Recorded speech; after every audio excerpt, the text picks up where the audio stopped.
भारती जी, अभी मजा आएगा ना भिड़ो। अब कोई कह रहा है कि ये चुनाव के डर से हो गया। क्या? आज मैंने वाणिज्य मंत्री पीयूष गोयल जी को इंटरव्यू किया कुछ देर पहले। खाओ मां कसम। उन्होंने कहा इस पूरे रिफॉर्म पर जो जीएसटी काउंसिल है वो 1.5 साल से चर्चा कर रहा है, ताकि क्योंकि अनगिनत कमोडिटीज हैं, उनके सबके टैक्स कैलकुलेट करने पड़ते हैं।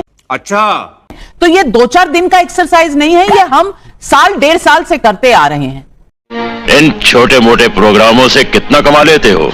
लेकिन अगर 1.5 साल से इस पर काम कर रहे थे और जीएसटी काउंसिल में हर राज्य के वित्त मंत्री थे, तो फिर ये बिहार के चुनाव से कनेक्शन कैसे हो गया? बोलने दे। और ये जब राहुल गांधी 10 साल पहले ही बता चुके थे, तो फिर ये बिहार के चुनाव से कनेक्शन कैसे हो गया?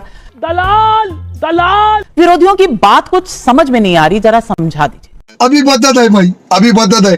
नविका जी, ये जो जीएसटी जो लेकर के आए थे ना मोदी जी, एक तरीके से एक्सटॉर्शन का काम चल रहा था, एक बड़ा एक्सटॉर्शन का रैकेट चल रहा था। और ये मैं नहीं कह रही हूं, मोदी जी ने खुद कहा। बात तो सही है। 11 तारीख का ट्वीट दिखा रही हूं, 2021 का है, 8वें महीने का। कह रहे हैं आज हम रिकॉर्ड तोड़ जीएसटी कलेक्शन कर रहे हैं। ठीक है, बढ़िया बात। अभी रिफॉर्म लग रहा है आपको, तो मैं ये बताना चाहती हूं कि ये रिफॉर्म लाने में भी फिर वो गुजरात के प्रधानमंत्री रहे, बिहार के प्रधानमंत्री नहीं बने। अब बताती हूं कैसे। गुजरात के खाखड़े फाफड़े जितना भी डिशेज है ना, उस पर टैक्स कर दिया, जीएसटी कर दिया 0।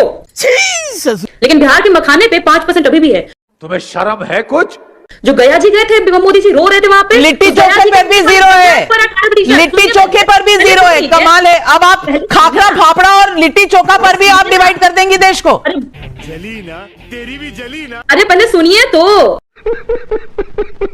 मोदी जी जब गया जी आकर के रोते हैं, तो हमारे तिलकुट के ऊपर, गजक के ऊपर 18%, लेकिन उनके गुजराती फाफड़े पर आप प्रियंका भारती जी, आपसे कम से कम मुझे ये उम्मीद नहीं थी। कंट्रोल। खाखरा फाफड़ा का देश अलग देश है, बस हवा निकल गई। लिट्टी चोखा का देश अलग देश है, छोले भटूरे का देश अलग देश है। ये किस तरह का आर्ग्यूमेंट है? दलाल नहीं नविका जी, बड़ा दुख हो रहा है आपको, क्योंकि मैंने पोल पट्टी खोली है।